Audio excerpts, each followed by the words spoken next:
You invited me on to talk a little bit about money, to talk a little bit about wealth, and you read a little bit of my background, bio, professionally, but I think it's important for everybody to know, I was born and raised in Miami, Florida. Father was an alcoholic and an addict. Mom worked 3 jobs. Both were professional people, had educations, but they were definitely middle-class black folk in the South. And when my aunt passed, my mom and my dad adopted my 5 first cousins, and one of them had a child, so there were 6 new mouths in the house, but the house didn't get any larger. Incomes didn't go up anymore. All the boys slept in one room, all the girls slept in one room. And some of you have had the experience, 10, 11 people in the house with one bathroom. It was fun growing up, though. Never a boring moment. Never, ever in any period of time in my life did my parents allow us, or the thought process of poverty, right? We were never poor. That was never spoken upon us. It was never something that we were allowed to believe. And Chris talked a little bit about, confession and the power of the tongue on Tuesday. And it struck with me that what we speak over ourselves, what we internalize as far as our belief system, really will begin to manifest itself through all aspects of our lives, whether that be with relationships, whether that be with money, what it is that you're telling yourself on a daily basis. Your mind will begin to gravitate towards that. So when I think of wealth, the first thing I think of is net worth, from a practitioner standpoint. You're looking at your assets minus the liabilities. What is your net worth? And to correlate it back to, because there's a lot of correlation with scripture, with biblical principles. If I ask anybody on this call, anybody listening out there, is there anything greater than God? Right? Nobody would argue with me. Nothing greater than God. Through God, all things are possible, right? For those who believe and work, in my opinion. And if I asked you whose image are you created in, you'd probably be a resounding God's image, and then we walk in and we ask people, well, what's your greatest asset here on this earth? And people will tell you things like my 401k, my TSP for my people in the DMV area, my house. You might get some cars, my cryptocurrency. And the first thing I really want us as believers to understand is, if God is the most valuable asset of all, and you are created in God's image, how can anything be more valuable than you, right? So for the first mind frame change I think we really need to internalize on our journey towards what wealth is understanding that we are our greatest assets. There's nothing more valuable than us. And when we understand that, because we are created in God's image, I think once we really internalize that, we begin to do things a little bit differently. We move a different way when we understand our worth. And there are many of us on this call who probably never been told you worth anything, right? So the whole concept of, man, there's nothing on this earth worth more than me might be foreign or alien to some. But I'm here to tell you, for believers, if you are created in God's image, there's nothing more valuable than you. So why is that important? Well, that's important because for those same people who probably told me their greatest asset is their home, right? I'm willing to bet they take care of their home. Home's probably clean, lawn's probably manicured. They probably invest some money back in the home to keep it up to date, keep it moving where it goes. Well, when you start to understand that there's nothing more valuable than you, then you start to take care of you, and you begin to reinvest in you, in helping to propel you to where you need to be. Health and wealth, in my opinion, are side by side. You can have all the money in the world, but if you don't have the health, it means nothing, right? So you start taking care of yourself a little bit better. But then you also start looking at where that cash begins to flow within your life. Where are you spending your money? The Bible says, and I can't quote you the scripture, I'm not that great, but it says you can't serve God and mammon at the same time. So pretty much you can't serve 2 masters at the same time. Now think about that. You are created in God's image. And if you can't serve God and mammon at the same time, it's going to be very hard for you to serve yourself and Gucci at the same time, or yourself and Toyota or Mercedes or whomever else it is that you're out there trying to serve. And I'm not telling anybody on this call not to have some nice things, not to live your life. But what I am telling you is to step back and look at where you are in your wealth journey and ask yourself, are you satisfied with it, right? Are you satisfied with it? And if you're not, take the opportunity to look at where your cash flows. And are you doing a better job of making everyone else and everything around you rich and wealthy versus making yourself wealthy? If you're spending more money on your car, your clothes, your this, your that, but you don't necessarily have any money working for you to generate income for yourself or for you to be able to grow your wealth, or as the Bible says, good father helps his kids do, children's children do things. And I'd like to say a good person in today's environment make sure that their children's children has an inheritance. What are you doing with your cash flows of money to see what's going on? So a practical thing that we all can do is either write it down, or for some of us who are old enough, you might remember the little registers that used to come at the back of a checkbook, where you used to have to actually write down what you were spending money on. Banks still have them. You can go into a bank, and for my millennials and Gen Z people out there, my younger millennials, because some of y'all 45 at this point, you can walk into a bank and there's these people in there called tellers. They'll be happy to see you. I know most of us bank online. We've never maybe gone into the physical establishment. But if you go inside there and you ask them for a register, they're going to look at you strange because not a lot of people ask for those anymore. But they'll give them to you. They have plenty of them. They'll fit right in your pocket, back pocket, coat pocket, shirt pocket. And as you are shopping and maneuvering during the month, write down what you're spending your money on. So if you start off the month with $3,000 in your account, you go get some gas, and that's $62 or whatever it may be, round it up to 65. And I always would tell you to round up to fives and zeros because it just makes it easy for the accounting inside of that register. At the end of the month, what you want to do is you want to analyze where you're spending your money. So you can actually go online, print out your bank account statement, and reconcile that against what's in your ledger, because you know what you spent your money on. You're going to see a few things. You're going to see, one, is the bank charging you fees and other things going on inside that account that they shouldn't be charging you, right? You don't want to be paying them any extra money for no reason at all. The second thing you're going to see is you should have more money in your bank account than you do in your register because you were automatically rounding up. So every time you rounded up inside your register, believe it or not, you were actually saving money. So that small difference or large difference or whatever that may be between what's going on in your bank account that month versus what went on in your register, that to me is your baseline of where you can start saving, allocating money towards yourself. The next thing you're going to see is where's your money actually going, right? I did this exercise. I've done it on multiple occasions. And I remember my wife and I sat down and we traded our registers, and she said, you're going to Starbucks every day. And I was. When I was traveling consultant, that was my thing. I stopped by Starbucks, grabbed me a cup, maybe a lemon loaf, keep it moving. Not thinking much of it. But when you add it up, Starbucks every day ended up being a significant amount of money. And my wife was going to the grocery store every day because in her mind,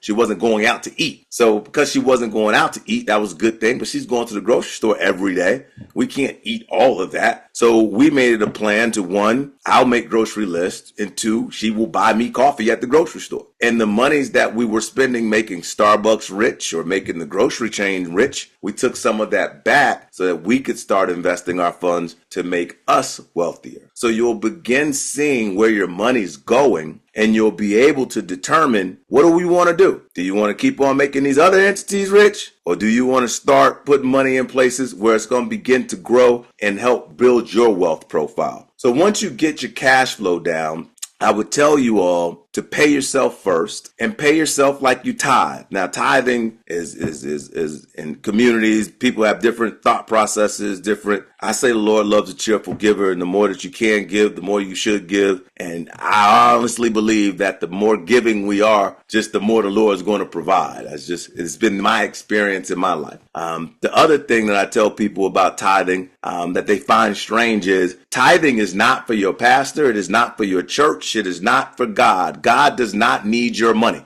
God will be fine, right? Tithing actually is for you, because what tithing does is it helps and it mimics the same discipline that's needed in order for wealth to be built. So you have to, one, do something consistently, right? Do something consistently. Some of us that tithe, we tithe weekly, right? So that's consistently every week. that allocation is going where it's going, and I'll let you determine, what your allocation should be. That's between you and your Savior. But the consistency of it begins to build a consistency and discipline in your own life to where you're consistently putting funds up, and that compounding interest, which some people call the eighth wonder of the world, will begin to work for you. Most people underestimate what they can accomplish over a long period of time and overestimate what they can accomplish in a short period of time, right? So allow yourself the time to allow monies to flow and grow so that your wealth can build out to be where ultimately you want it to be. So once you get your cash flow down, and I would encourage you all, play a game with yourself. See how long you can take to make yourself your biggest bill, right? And if you can even get above your rent payment or your mortgage payment, that's even better, right? But I'll let you put that to the side for now. But if you can get yourself to where you're saving and investing more money for yourself in assets that are going to grow and return more wealth to you and your family, then you're spending on car notes, then you're spending on shoes, then you're spending on jewelry, then you're spending on vacations. Lord knows we'll vacate ourselves out of this joint. We'll vacate $10,000, $20,000 and don't have $4,000 or $200 in the doggone bank because we vacating, right? Make yourself your biggest bills, right? To where you're putting your money up for you to allowing that to grow, and then everything else falls in line. And again, you're your biggest bill because you're your greatest asset, right? You should be investing more into yourself than anything else. Now, when it comes to investing, there's a lot of information out there, good, bad, and different. What I will tell you all is there's a lot of false prophets out there. The Bible says beware of the false prophets out there trying to tell you that this is the way to get to Jordan. There's a lot of people selling techniques and you do this, you do that, you'll make it. There are tools and resources that have been used for long periods of time. I'm talking, hundreds of years almost at this point, that have helped people build wealth.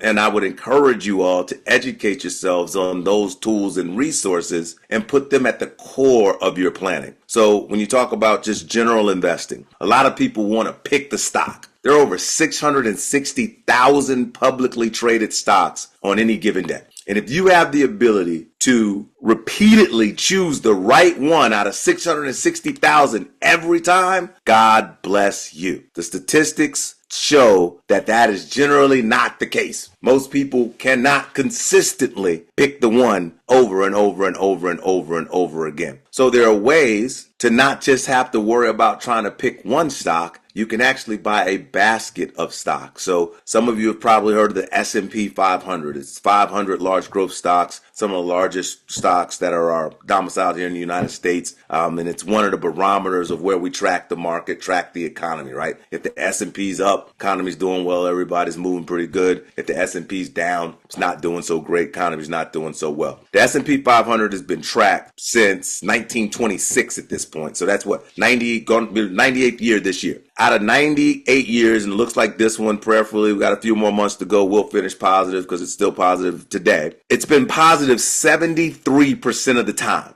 So 73% of the time you win it, okay? You're making money. 53% of that time you've averaged over 12%. So not only are you winning, but majority of the time you're winning pretty large, right? From 1926, it's only been negative 3 or more years in a row, 3 times in history. Great Depression, World War II, and the tech bubble. Other than that, it's an off year here, maybe a couple off years there, but it gets back at doing what it's doing. So wealth over time has been built in that market space where people have been buying the S&P 500, top 500 stocks. They're not looking for the needle. They just bought the whole haystack. By buying the whole haystack, there's going to be some needles in there to do their thing, right? And it's by systematically doing that over time. And there are other options out there. I'm using the S&P as an example. And based on your risk profile, based on your tolerance for risk, you would divert monies in the appropriate places. But by putting those monies up year over year over year over year, that compounding begins to happen. Next thing you know, you're waking up with a lot of money. And you can build around that with some other more speculative things. But at its core, most individuals who are trying to build wealth should participate in equity markets and begin to build those equity portfolios. So the equity markets, the bond markets, those are things that have been around for a very long time. Another thing that's been around for a very long time is is the real estate market, right? And the real estate market's been around. Home ownership has been a way for people to build wealth. Buying investment properties has been a way for people to build wealth. But what I want to let everybody on this call know is there aren't tricks. Everybody's looking for the hack.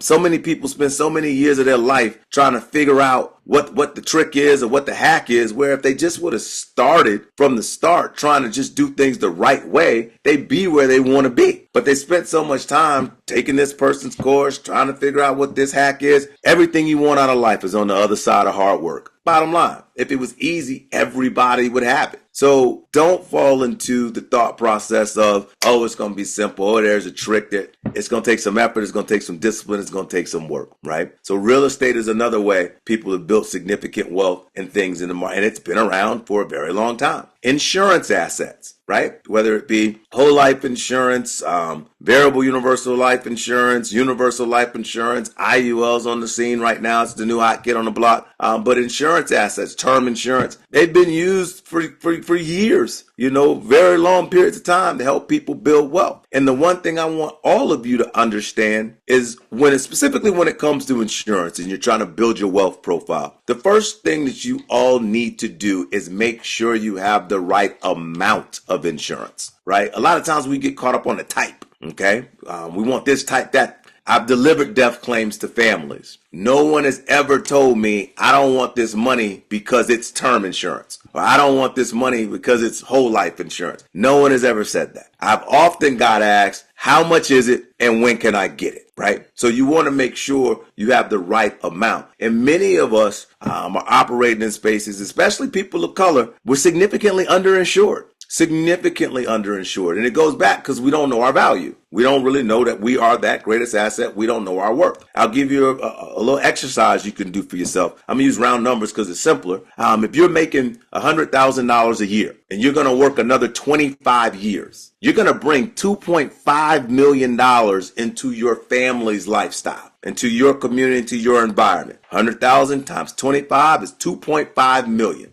If I told you that you got a machine in your living room, a machine in your kitchen that's going to print out $2.5 million over the next 25 years, and you have the ability to insure that machine, most of you would not let anyone let you insure that machine for less than $2.5 million because that's what it's going to produce. And if it breaks, that's what you want. All of you are that said machine. Yet, many of you will look in the mirror, look yourselves in the face and say, I got 1 times at work, I'm good. You've only insured the machine for 1 year of your income.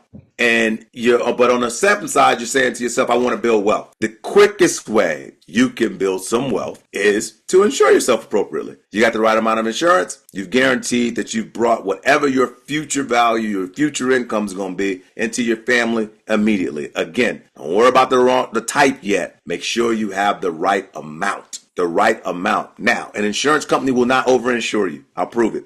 If Oprah Winfrey called up and said, hey, Brod, after I'm asking for a car, of course, I need $1 billion of insurance. I can call up a bunch of carriers. They'll get in the room, try to figure out how to insure Oprah for $1 billion because Oprah's worth that. If I send an application up for $1 billion, they're going to courier me a drug test and say, you should know better. We're not insuring you for $1 billion. My assets, my liabilities, the income I got, it just doesn't warrant that amount. So an insurance company will not overinsure you. They're only going to insure you for what your quote unquote economic value, future economic value is moving into your home. So don't worry about more dead than I'm alive. No, you're not. They're not going to take that risk. Make sure you have the right amount. Once you figure out the amount, then you can figure out the type. But here's the thing that I want everybody to understand. You're not only limited to one type. You can have multiple types of coverage because different things are happening in your life. It's almost like saying you can only have one pair of shoes. Well, you got different things to do with your feet. Sometimes you're going to mow the grass. Sometimes you're going to church on Sunday. Those are 2 separate sets of shoes, generally. Well, your life insurance is no different. You can have term, you can have whole life, you can have UL, you can have whatever you want. Different types that fit within your budgets in order to meet whatever those needs are. So first, make sure you got the right amount. After you got the right amount, then we can figure out the right type. Now, the other thing, be very wary of. There's a lot of stuff going on. I saw one the other day where you got these people who are on social media making claims that certain insurance contracts are going to do things that they're just not going to do. If somebody tells you that an insurance contract is guaranteed to give you between 6 and 10% on your money, don't walk away from them, run away. It's not guaranteed to do that. Does it have the possibility or a probability of making that happen? Possibly. But it's not guaranteed. And I see these people telling people guaranteed to do this. It is not guaranteed. The other thing you also have to recognize, I was talking to a young couple a couple days ago, and somebody advised them to put a large sum of money into a life insurance contract so they can borrow it later to put it on as a down payment on their home. Let's use our common sense here for a minute. If you got $50,000 to buy a home, does it make sense to take said $50,000, put it into an insurance contract where they're going to limit you on how much you can take out, generally 90, 95%, but I'm going to use 90 as a round number, right? So you took $50,000 to put it in an insurance contract so you can only have access to $45,000, but you're trying to buy a house and you need as much money as you can. Not only do you not have access to $45,000, there's probably a surrender charge in that first year, which even limits your ability to get the money even more. Furthermore, there's cost of insurance because it is an insurance contract, and there's fees and charges associated with the insurance contract because the person selling it to you, they got to make a living, and the company got to send you a statement, and you probably want a website where you can go to and look up what's going on with your account. So when something sounds too good to be true, it probably is. Now, can you use insurance contracts to do more sophisticated things? Yes. Yes, you can. But in general, they take time. Insurance contracts generally take some time to be able to be that part of your overall portfolio, your overall financial strategy to where you can deploy it and really have some good living benefits for making that happen. But for these people running around telling people, hey, put it in there and 2 months later you can take all of it out, you're going to be very disappointed in the long run with how those contracts perform because insurance contracts are not designed to be short-term vehicles. They're just not designed that way. And I get it. There's probably people on this call that want to believe it, knock yourselves out. But if it does happen and it starts not working the way that you want it to work, understand you will try to be informed today that insurance contracts are generally longer term contracts. But as a part of an overall portfolio and overall investment strategy, they can fit in places. So some core assets, your insurance assets, your real estate assets, your equity or stock assets, your bond assets, those are core assets. Don't let anybody tell you that you have to just do one thing. Ecclesiastes says, cast your bread across the waters, not 6, not 7, not 8. Cast it there and it'll come back to you, right? So to me, that verse speaks of a few things. One, it's talking about diversification. Most of the wealthy people I know are not either or people, they're and people. So they have real estate and they have investments and they got some insurance and they may have some business ownership and they may have somebody in their household that has a W-2 job and they might have a little bit of speculative stuff out there, whether that be cryptocurrency or private placement, whatever, but they're and people. They're not either or. And what they do is they create their investment or wealth portfolios generally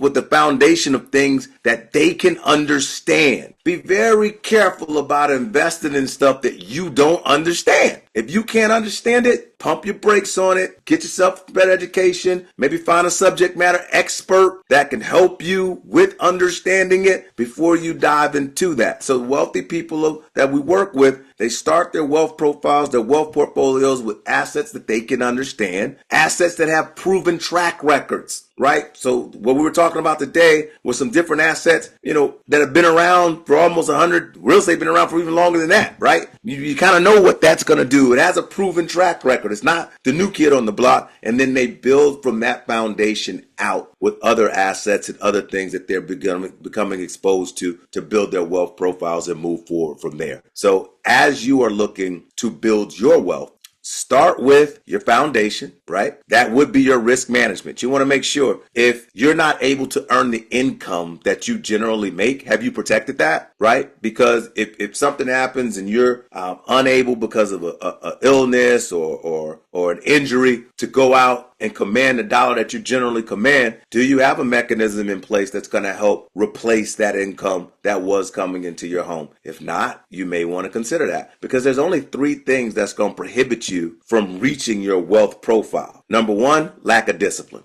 And again, like I said, that kind of goes back to tithing, in my opinion, right? It takes discipline. If you lack discipline, it's going to be hard for you to achieve what it is that you want to achieve when it comes to your wealth, when it comes to growing your money. Lack of discipline is a destroyer of wealth. Number two, disability. If you become disabled, can't earn the income that you generally earn, you're not bringing the cash flow in order to deploy it in different places so that it can grow, that also can put a damper on your wealth. And number three is death, right? If you die too soon before you can achieve whatever that outcome is that you were striving to achieve, that definitely can put a damper on your wealth. So knowing these things, what mechanisms do you have in place in order to help mitigate against those things damaging your wealth profile? So what can you do to help with discipline? Automate things. It's one of the reasons why most people's wealth are in their retirement plans at work, because that money gets into that 401k or that 403b or that 457 before it hits their pockets, and it's automated.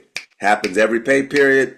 Goes in there, as long as it's properly allocated, it begins to grow, and over time, they build wealth. So what systems do you have in place to automate your money, your cash flow, beginning to go places where it's growing for you, right? So automate. That can definitely help you with discipline. When it comes to the risk management, if it's a risk that is a significant risk and can be catastrophic to your wealth growth, transfer that risk. You pay a small premium, allow an insurance company to handle that large risk, right? Transfer that risk out in some capacity. That way you can move on and continue doing the things that you want to do on a daily basis with your risk profile.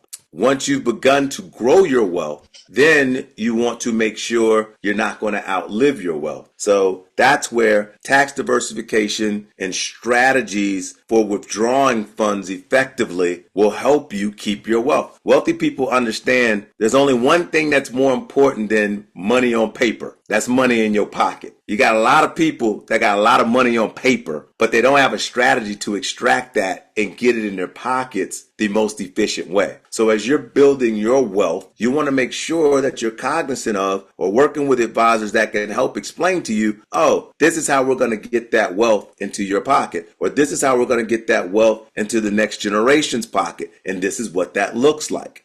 We run into people all the time that get to retirement and they think they have X amount of dollars, but when they try to access those dollars because of taxation, it might be 70% of what they thought they had or 65% of what they thought they had, because they got to pay taxes on the money coming out that they've grown over that time, and they just didn't think about the exit strategy. So make sure as you're growing, you want to have your money diversified and allocated and located in different places that are taxed effectively, so that if tax rates go up, you can go over here and grab your tax-free money. Tax rates go down, you can go over here, pay the smaller tax bracket over here on this money. And you got different buckets of money spread out in different places that have different profiles, which allow you to have more money in your pocket. Let's see. Chris said, my 401k is being pre-taxed, so I do not have to pay the entire amount later. Your 401k is tax deferred, Chris. So I'm round number again. You make $100,000 a year, you defer $20,000 into your 401k. You're only going to pay taxes on $80,000 today. That $20,000 is in the 401k. It grows, and while it's growing, you will pay no taxes. But when you retire and you say, now I want to start using my 401k money, that's when you will begin to pay taxes on it. So here's the conundrum, right? And if any of us knew the answers to this, we would all know where to go. And this is why diversification is important. You're deferring paying taxes right now where we know where tax rates are. Most people don't recognize that just as early as the late 70s, early 80s, the highest marginal tax bracket was 70%. If you were making 50 grand back in the day, you were in like a 49% tax bracket back then. And we had like 15 different brackets. here we are today, most people are in an effective tax bracket. So when you take your deductions, your annual exclusion, your charitable deductions, whatever it may be, most people are in effective tax brackets somewhere between 12 and 25%. Most people will fall into that realm. So the question you have to ask yourself is, do I want to defer money at 12 or 25%? And no apologies, good question, Chris. Do I want to defer money at 12 to 25% to get to retirement? And I might have to pay more than that when I'm bringing the money out, because we don't know where tax brackets are going to go in the future. But we do know we got about a $33 trillion deficit as a country, right? It's going to have to get paid for some way. And generally the way it's paid for is taxation. So again, as you're accumulating money, Chris, and the others that are listening, make sure you're accumulating money in different buckets so that when you need to utilize that money in the future, you have options, right? If your only option is to take the money out of the 401k and we're back in a 30, 40, 50% tax situation, you're going to be very upset because the money that you thought you had isn't as much as it was because you're getting taxed significantly on it. But if the money's diversified and you got other places where you can go grab money that are more tax efficient, you're just in a better situation moving long run when it comes to your wealth. The last thing I want to talk about a little bit today, and I'll just open it up for questions, Rich, and if you got anything you want to chop it up about that I forgot, let me know, is extended health care. Some of us are in situations where we're helping to care for our parents, and we're seeing them need help, need people to come in and look after them. That is a risk that is depleting wealth rampantly, right? And it's something that I would encourage all of us, especially men, to consider what's your plan, right? And if you plan, I know somebody's out there, oh, just take me out back and shoot me. Great. Make sure you find the right killer, right? Identify the killer right now. Make sure you get them some good practice so that they don't miss when it's their time to take you out back and shoot you. But whatever your plan is, really make sure you're communicating it to your family and that you have a strategy to help with that. And some of you may want to consider, again, transferring that risk. There are different ways to transfer the risk of long-term care. There are a lot of different tools and strategies that are out now where you don't have to worry about if I don't use it, do I lose all of my money? There's ways to recoup assets, reallocate assets to help care for that. But that expense, if you haven't had to take care of someone or just ask somebody that you know that has, they'll let you know it is a significant expense. And educate yourself on what our government programs actually do versus what we think they do. Most people on this call don't want to be subjected to Medicaid. Because you don't want to spend down all your assets and be destitute. And then Medicare only kicks in if you were in a hospital for a certain period of time and then you were directly transferred to one of their facilities and they're only going to pay 100% for like the first 20, 21 days. Then after that, it's shared. And then once you reach a certain level of recovery, they can actually say, hey, look, we're done. It's all on you. So make sure you educate yourselves on that because that is a big depleter of wealth. We see a lot of people really struggling trying to manage those expenses. And it's something that if we prepare early, it's a lot easier for us to deal with later. You do not buy insurance, whether it's health insurance, life insurance, disability insurance, long-term care insurance. You don't buy insurance with your money. You buy insurance with your health because if you're not healthy enough to get it, they're generally not giving it to you. Now, health insurance at your workplace, you're fine there. Thank goodness they passed, no pre-existing conditions. But when it comes to disability insurance, life insurance, long-term care insurance, if you do not have the health, you're not going to be able to purchase it. Doesn't matter how much money you have. So make sure you secure those things while you're healthy and don't need it. Because it doesn't matter until it matters, but when it matters, it's all that matters. And it's a significant depleter of wealth. So with that, I figure I got another 15 minutes. I would open it up with some Q&A.